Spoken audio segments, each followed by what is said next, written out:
Dans ce bâtiment, les réunions de crise s'enchaînent.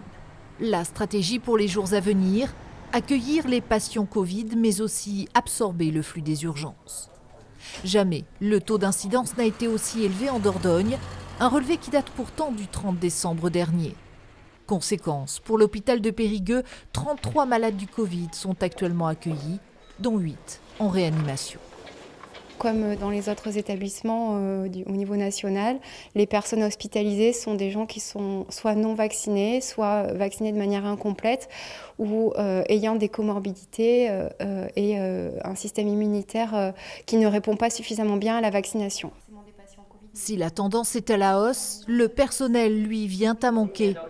Le taux d'absentéisme lié au Covid est important pour le personnel non soignant. En décembre, 50 personnes ont été en arrêt maladie. On fait appel à de l'intérim ou à des heures supplémentaires et c'est actuellement assez compliqué.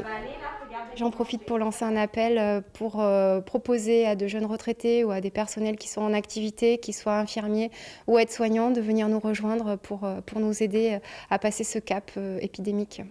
Alors que 40% des opérations ont déjà été déprogrammées, l'hôpital rappelle également le bon usage des services des urgences.